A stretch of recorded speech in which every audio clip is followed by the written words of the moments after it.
electromagnetic wave.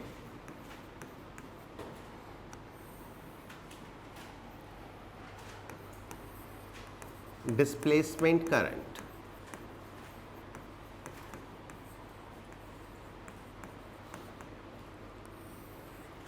Right, ये displacement current क्या होता है? सोचो, एक सर्किट है जो ओपन है, ऐसे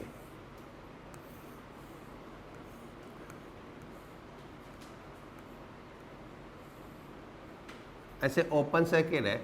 अगर हम स्विच क्लोज करेंगे तो करंट होगा? नहीं होगा। स्विच क्लोज करेंगे तो करंट नहीं होगा। बट अगर यहाँ पे कैपेसिटर है तो करंट होगा। But this is also very much like the open circuit, क्योंकि कैपेसिटर के अंदर तो एयर है या डाइलेक्ट्रिक है। डाइलेक्ट्रिक है तो भी इंसुलेटर है, तो प्रैक्टिकली इधर से करंट पास नहीं होना चाहिए, बट ऐसा नहीं होता। There is a current in the circuit, okay. And वो तब तक होती है जब तक कैपेसिटर फुल्ली चार्ज नहीं हो जाता। जब कैपेसिटर फुल्ली चार्ज हो गया, that's called steady state, then current become zero.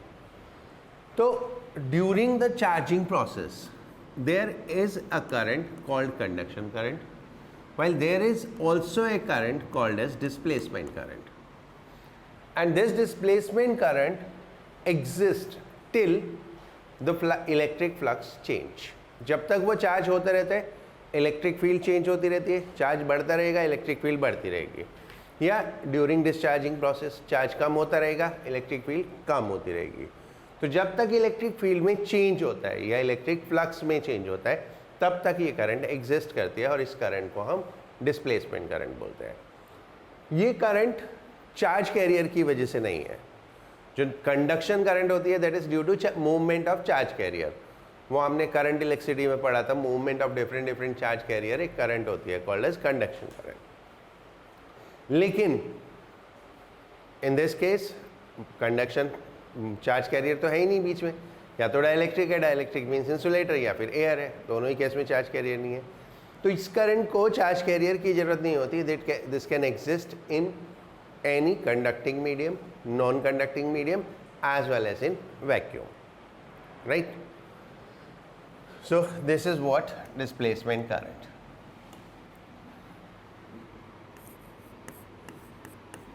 It is the current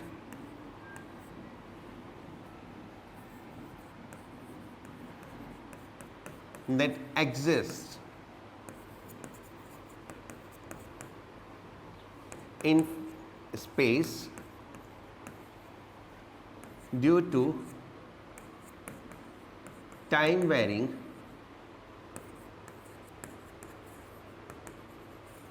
electric field or electric flux.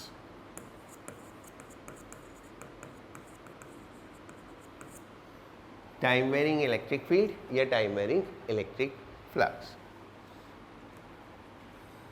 This do not require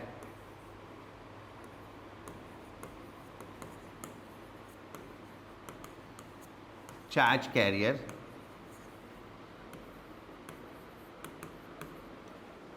like conduction current as in case of conduction current.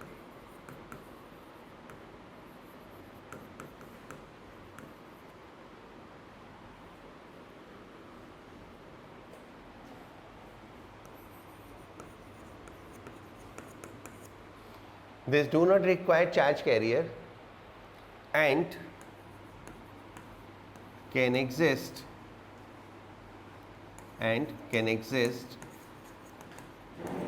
in conductor, insulator and vacuum.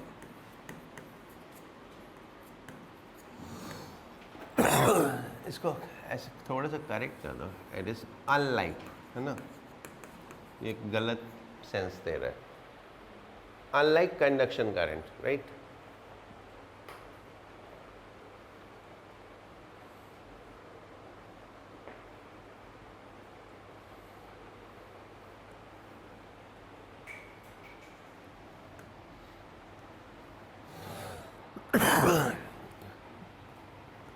It is given by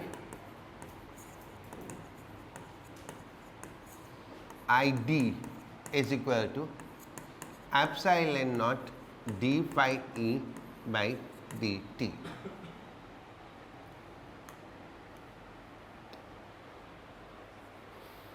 Phi e is electric flux.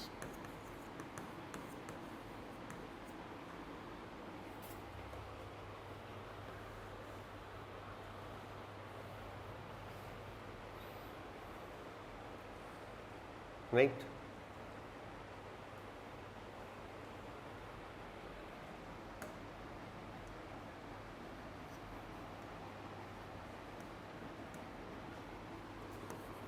In case of a capacitor, medium between plates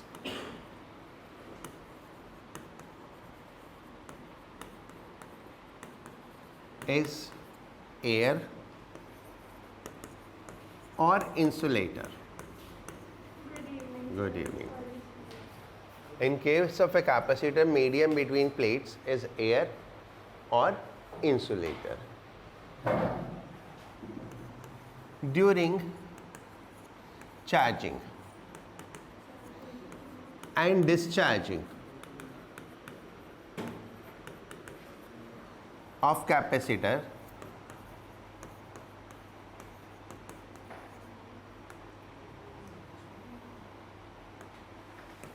electric field between plates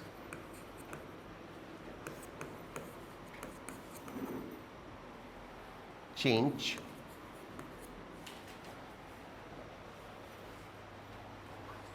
and result in displacement current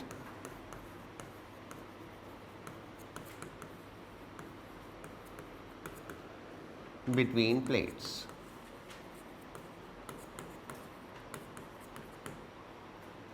That is why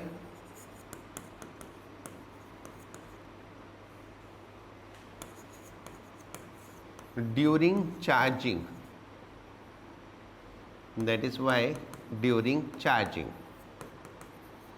and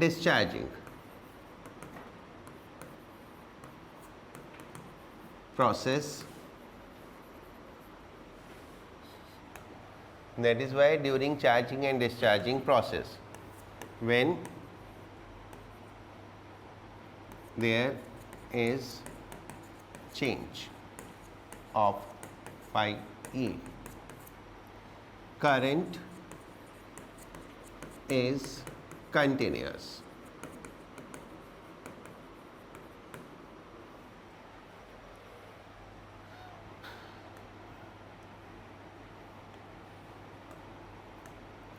In fact,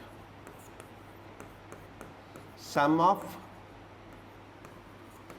conduction current and displacement current, sum of conduction current and displacement current is continuous.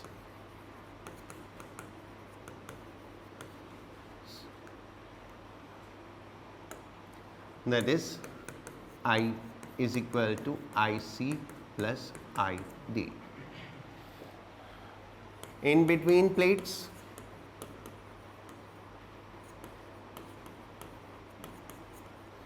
IC is equal to 0, so I is equal to ID, and outside plates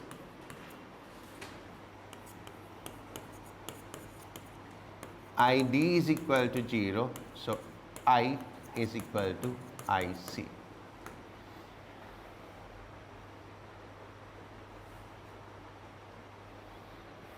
right, ये है पूरी कहानी displacement current की. Hope so आपको समझ में आ गई होगी. राइट. जब भी इलेक्ट्रिक फील्ड में चेंज होता है या इलेक्ट्रिक फील्ड में चेंज हुआ तो ऑब्वियस है इलेक्ट्रिक फ्लक्स में चेंज होना, इलेक्ट्रिक फील्ड में चेंज होता है या इलेक्ट्रिक फ्लक्स में चेंज होता है तो एक करंट प्रोड्यूस होती है, that current is called displacement current and this is different from the conduction current. What is the basic difference? Conduction current require the charge carrier while displacement current do not require charge carrier. Conduction current is possible only in conductor and displacement current is possible in conductor, insulator and vacuum. Right? ठीक है, तो sum of conduction and displacement current is continuous as far as we talk about the capacitor circuit. Right? ना तो conduction current अकेले continuous है ना displacement current अकेले continuous है। बाहर के जो कंडक्टिंग सर्किट है प्लेट से बाहर उसमें कंडक्शन करंट है और प्लेट्स के बीच में डिस्प्लेसमेंट करंट है, राइट। आउटसाइड डिस्प्लेसमेंट करंट नहीं है और इनसाइड प्लेट्स कंडक्शन करंट नहीं है, so their sum is continuous. Okay, net current मतलब रहेगी तो उस हिसाब से कंडक्शन करंट और डिस्प्लेसमेंट करंट इक्वल होंगे। बाहर जितना कंडक्शन करंट है उतना अंदर डिस्प्लेसमेंट करंट है, तो टोटल करंट सेम हो गया, right. Okay, this was found out by Maxwell. ये सारा कुछ मैक्सवेल ने फाइंड आउट किया था and he did it by using some logics.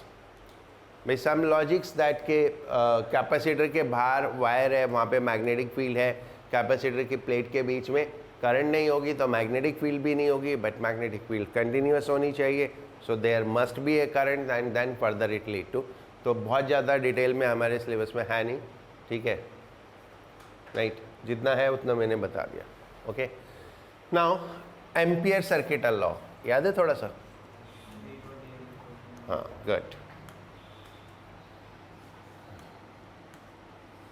Modification of Ampere circuital law.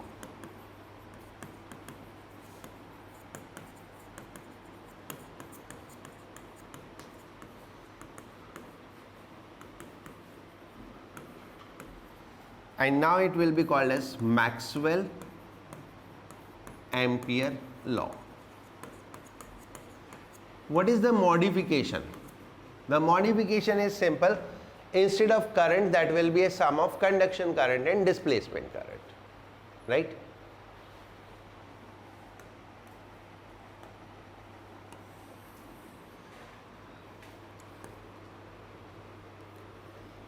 As there is existence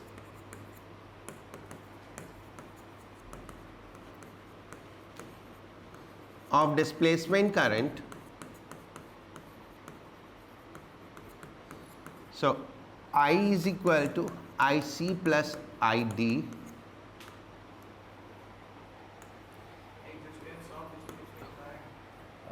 displacement current. So I is equal to IC plus ID and Ampere's law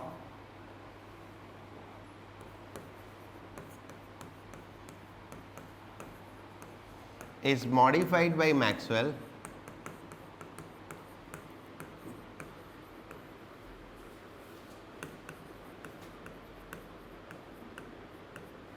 as B dot dl is equal to mu naught IC plus ID, और ID का जो value है वो हम रख देंगे, तो B dot D L is equal to mu naught I C plus mu naught epsilon naught D phi E by D T.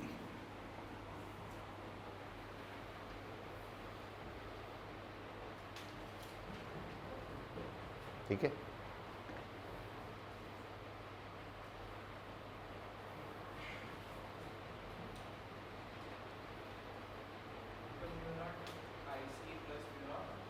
Epsilon naught D phi E by D T. This is because I D is equal to होता है, I D की value होती है epsilon naught D phi E by D T. Okay, clear?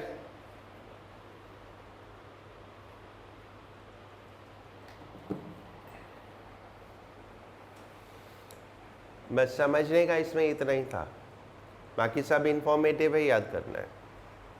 Okay, मैं लिखता जाता हूँ, साथ साथ लिखते जाना और अच्छे से याद कर लेना, जैसे एसी किया था वो पेपर में देख लिया मैंने, right?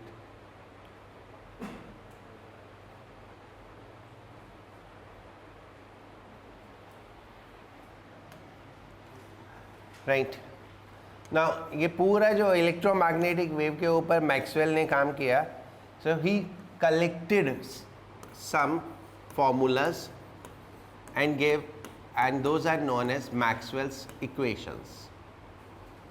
These are not created by Maxwell but collected by Maxwell. Maxwell's equations. The first and all we have studied, E dot ds is equal to q upon epsilon naught. What is that? This is Gauss law.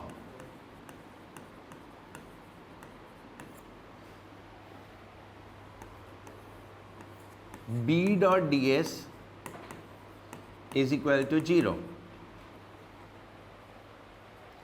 This is Gauss law in magnetism. Gauss law in magnetism. क्योंकि magnetic monopole exist नहीं करते, हमेशा magnetic dipole होता है, ठीक है? अगर एक पोल पॉजिटिव लेते हैं दूसरा नेगेटिव, तो हमेशा डायपोल एनक्लोज होगा, तो 0 आएगा। थर्ड, एक मिनट नोट मत करना, थर्ड इक्वेशन ये हमने पढ़ा था, E is equal to minus D phi by D T, ठीक है? कई लोगों को नहीं पता, इसको फैराडेज लॉ बोलते हैं, क्योंकि मैंने टेस्ट में पूछा था फैराडेज लॉ क्या होता है, तो कई लोगों को नहीं पता, right? E is equal to minus D phi by D T. फिर हमने इलेक्ट्रोस्टैटिक्स में पढ़ा था पोटेंशियल डिफरेंस होता है E dot D L, right? E is equal to minus D V by D R, ठीक है? A dot D L is equal to minus, and flux होता है बी डॉट डी एस, तो इसको हम ऐसे करके लिख देते हैं, फैराडेज लॉ। ओके, लिखो, this becomes the Faraday law. And the fourth one जो मॉडिफाइड एम्पियर सर्किटल लॉ है, what is that? B dot dl is equal to mu naught IC plus mu naught epsilon naught d phi E by dt. Now, this is Maxwell Ampere's law.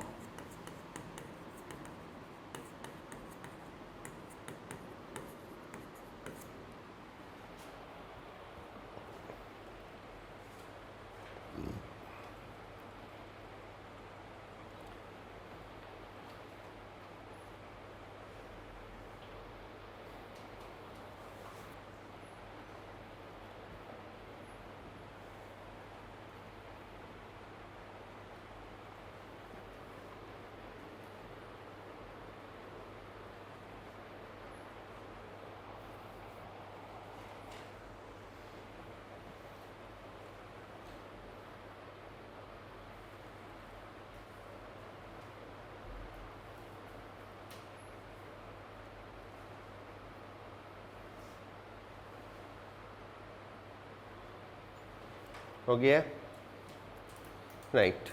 Now need to understand these two equation. एक time varying magnetic field से electric field होती है, time varying magnetic field से electric field produce होती है, और time varying electric field से magnetic field produce होती है, right? The third equation says time varying magnetic field produce electric field, while the fourth equation says time varying electric field produce time varying magnetic field. So both have the capacity to produce each other. The time varying electric field can produce time varying magnetic field and time varying magnetic field can produce time varying electric field. तो हमें इन दोनों में से किसी एक field को produce करने की जरूरत है, बाकी फिर अपने आप हो जाएगा, right?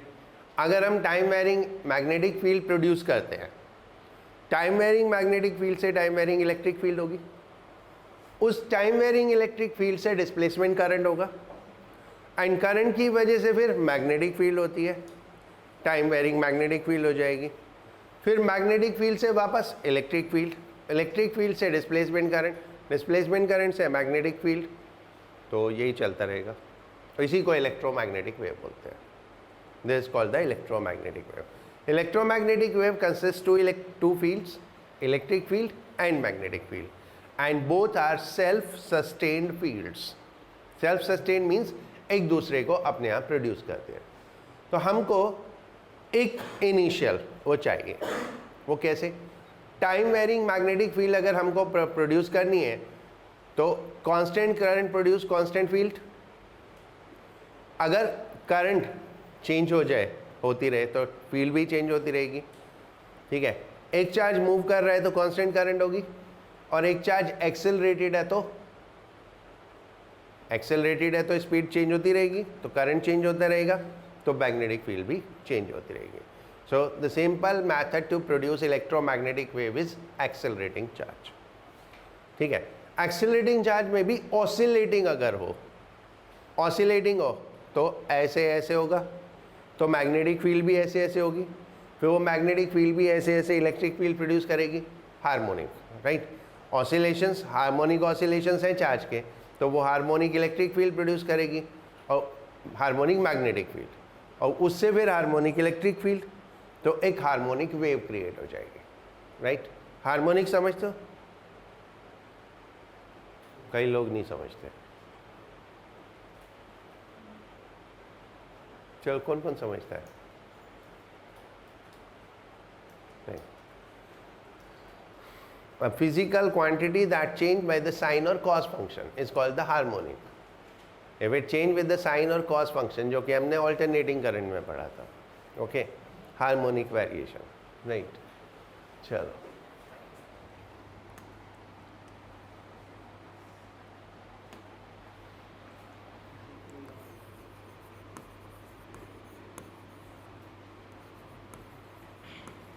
Consequences of displacement current, जो मैंने आपको अभी बताया.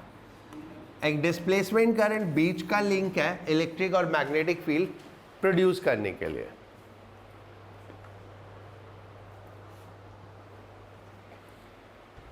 एक डिस्प्लेसमेंट करंट बीच का लिंक है, ठीक है? लाइक हमने मैग्नेटिक फील्ड प्रोड्यूस कर दी, मैग्नेटिक फील्ड से इलेक्ट्रिक फील्ड प्रोड्यूस हो गई, तो फिर इलेक्ट्रिक फील्ड की वजह से डिस्प्लेसमेंट करंट और इससे फिर magnetic field.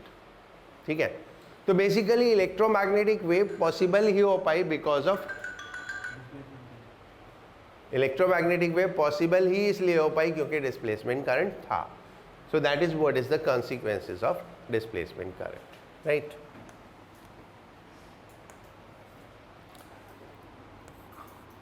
A time varying magnetic field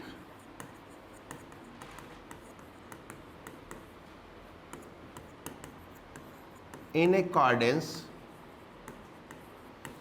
to Faraday's law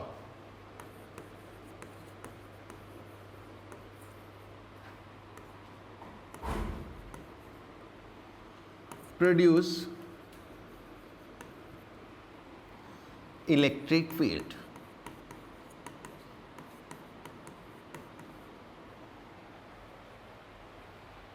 ठीक है, इतना क्लियर है? Which gave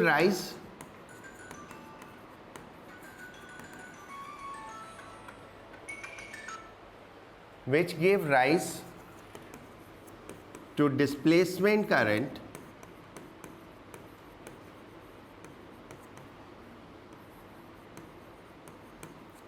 and current produce magnetic field.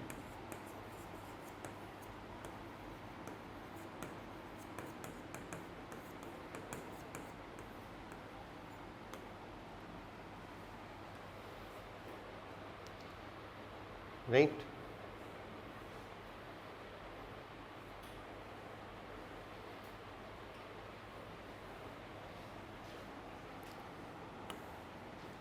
This could be possible. Right. So both E and B produce each other, and it could be possible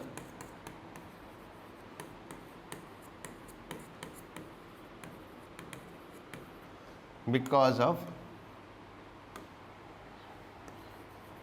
due to existence of displacement current.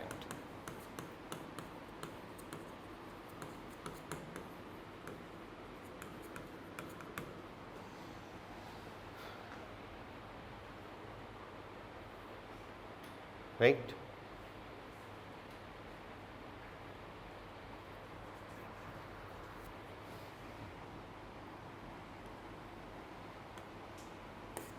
Both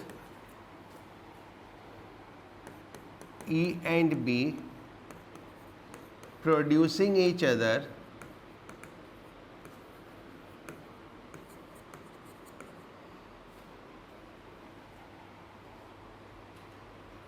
create electromagnetic wave.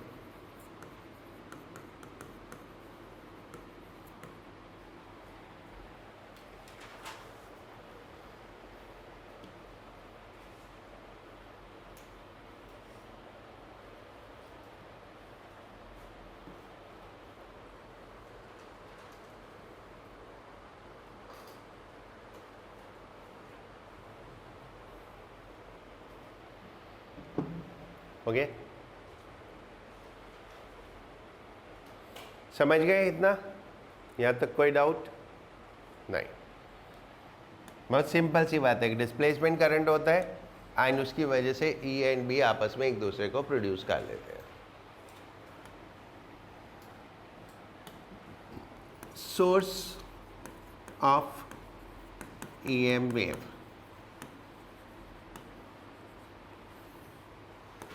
An oscillating charge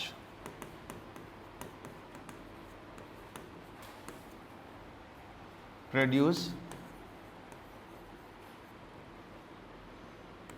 magnetic field, time varying magnetic field, है ना?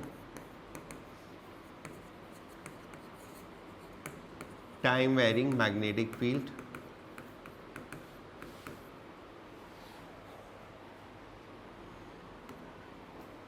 which in turn produce time varying electric field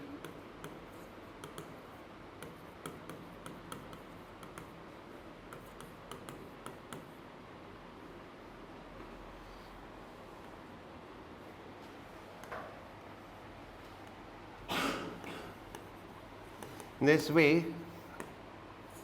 Both E and B propagate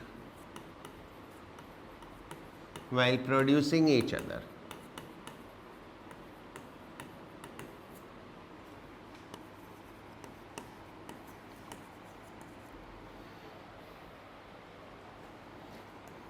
This self-sustained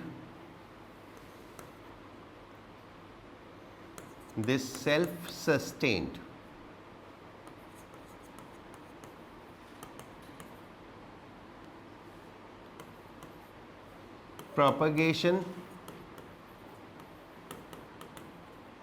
of E and B, paper में ये electric field magnetic field लिख देना. The self-sustained propagation of E and B is called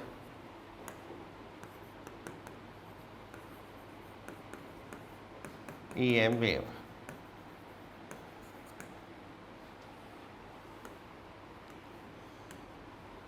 frequency of EM wave is same as of oscillating charge. जो oscillating charge की frequency है वही होगी.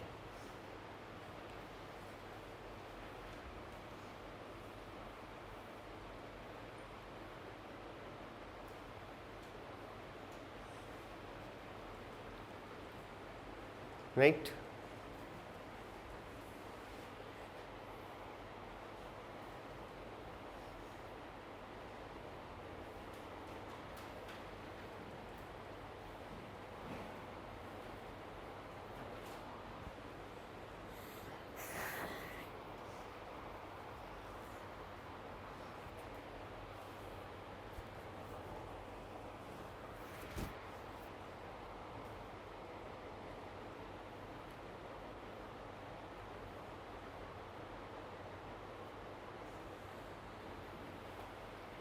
हो गया? कुछ पूछ रहे हैं यहां तक?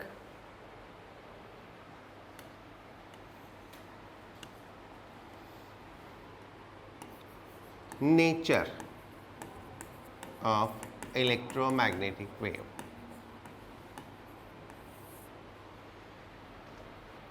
Right?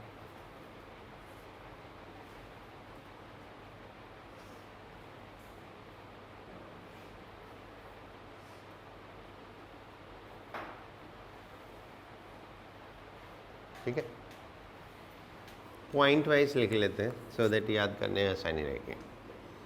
Transverse in nature,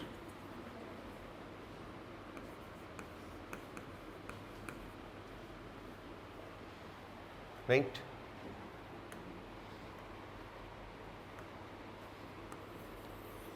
E, B and C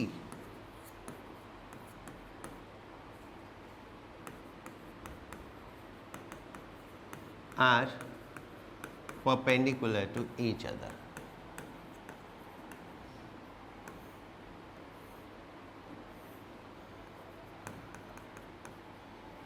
X, Y, ठीक है, तीनों एक दूसरे के perpendicular.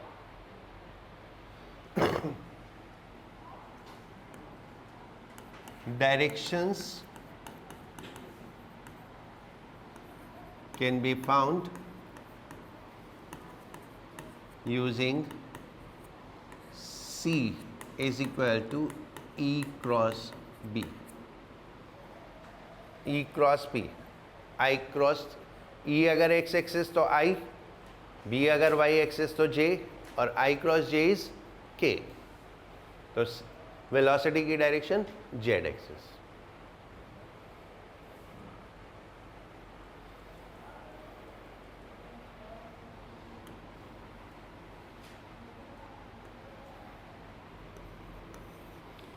Both E and P change harmonically and in same phase. Phase पता है? Both E and B change harmonically and in same phase. Phase क्या होता है? कौन बताएगा? AC में पढ़ा था बहुत डिटेल में.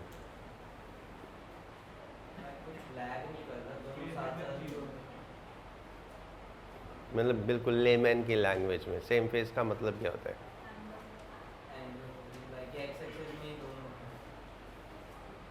सेम फेज का मतलब सेम डायरेक्शन नहीं होता. सेम फेज मतलब होता है बोथ सेम टाइम मैक्सिमम या बोथ सेम टाइम जीरो. ठीक है, फिजिकल मीनिंग इज दैट. या तो दोनों सेम टाइम पे मैक्सिमम होंगे या दोनों से मतलब सेम टाइम पे जीरो होंगे. तो सेम तरीके से चेंज होना, that is called in same phase.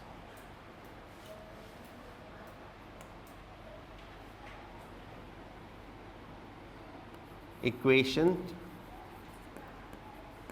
of E and B are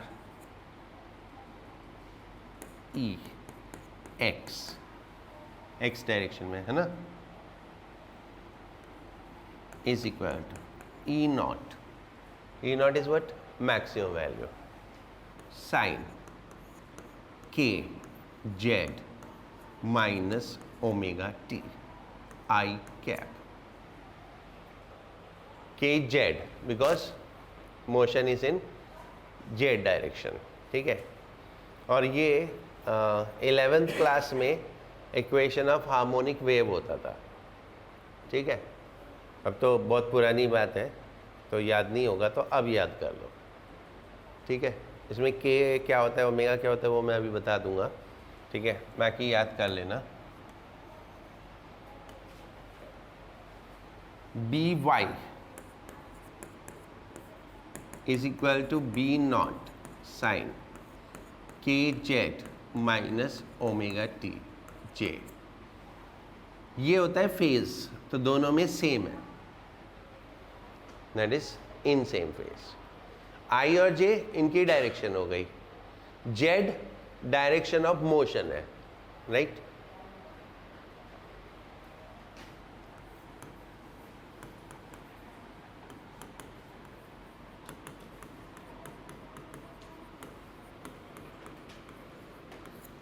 ये हमने एस्यूम किया, जो सी है वो किस डायरेक्शन में, प्लस जेड डायरेक्शन में.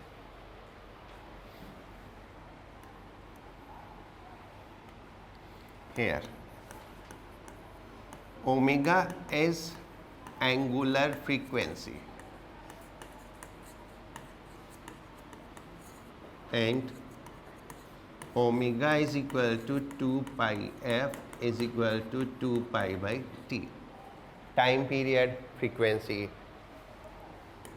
K is angular wave number, also known as propagation constant, also known as propagation constant.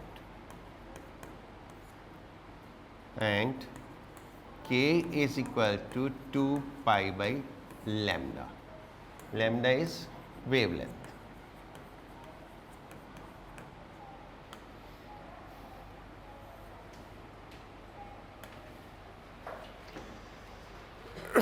ठीक है, तुम लोग करोगे तो नहीं, बट फिर भी मैं बोल रहा हूँ इसको जाके रिवाइज कर लेना और इसके क्वेश्चंस कर लेना.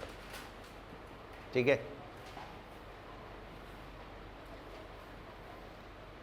also known as angular wave number and propagation constant 2 pi by lambda.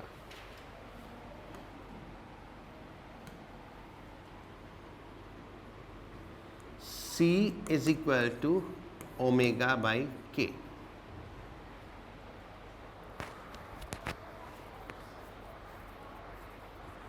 इससे कैलकुलेट करके आता है, is equal to F lambda.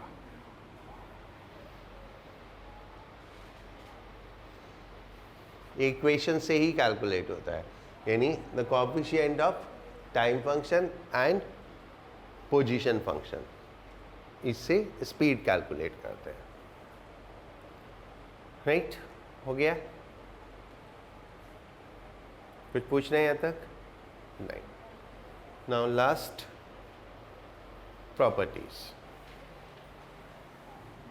हो गया ना.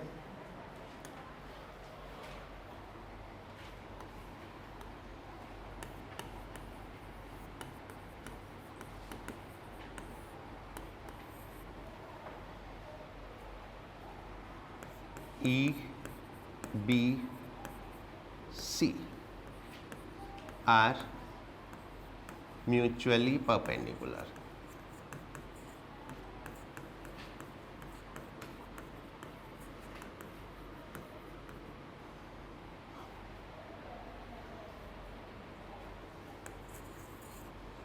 E and B are in same phase.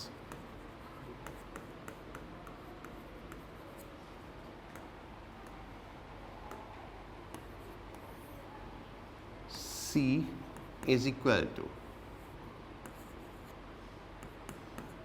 E naught by B naught is equal to 3 into 10 to the power 8 meter per second for vacuum.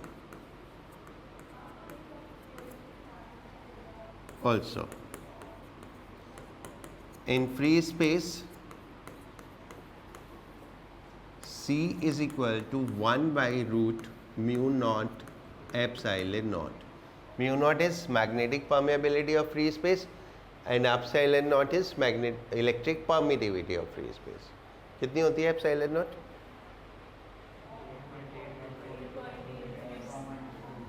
देखा, तब तुम थोड़ा थोड़ा पढ़ते थे. Okay.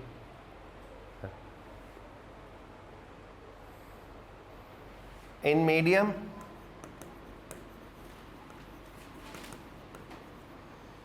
V is equal to 1 by root mu epsilon. Mu is magnetic permeability, epsilon is electric permittivity. ठीक है. Fourth, energy of wave is equally divided among E and B. Is equally divided among E and B. Okay.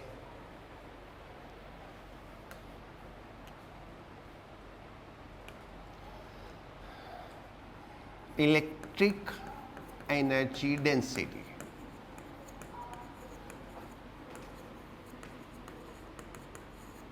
UE is equal to half epsilon naught E RMS square.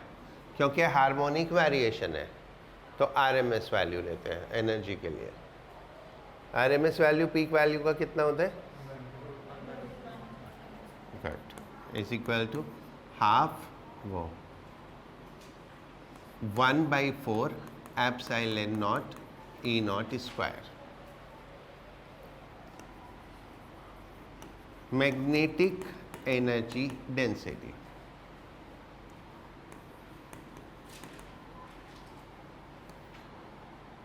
One by two mu naught B R M S square is equal to 1/4 mu naught B naught square. 1/4 mu naught upon B naught square.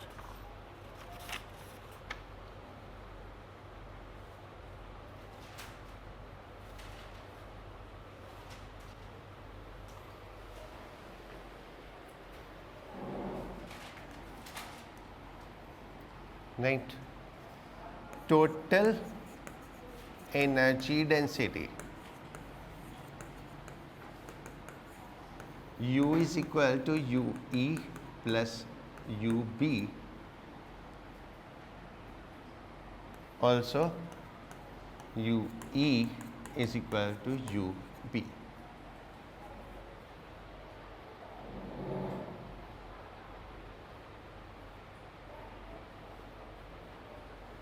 ठीक है.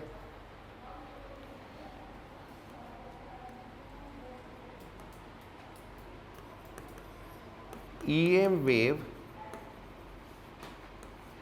causes pressure called as radiation pressure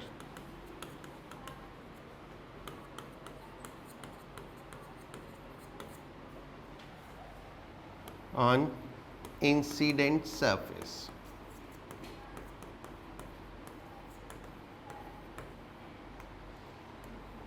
ठीक है, क्योंकि energy होती है तो उससे pressure होता है सरफेस पे। Pressure P is equal to 2I by C when reflected completely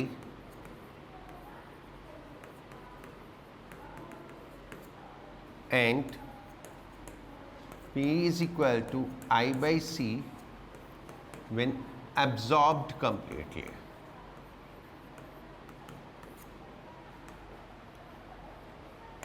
Here I is intensity of EM wave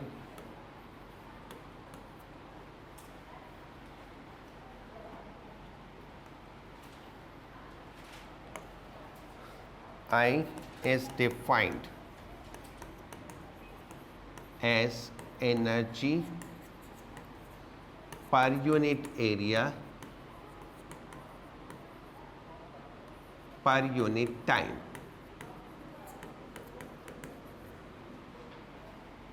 With unit watt पर मीटर स्क्वायर। ये इंटेंसिटी होती है, ठीक है। Intensity is how much energy incident per unit area per unit time on the surface.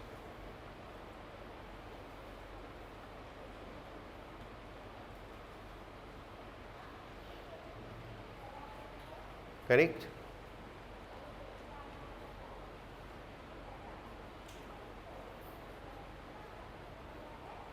इससे momentum भी change होता है, मतलब प्रेशर है तो उससे सरफेस को मोमेंटम भी मिलता है और हम बोलते हैं momentum is transferred to the surface. और सिमिलरली जैसे I by C होता है, मोमेंटम हो जाता है energy per unit speed, right.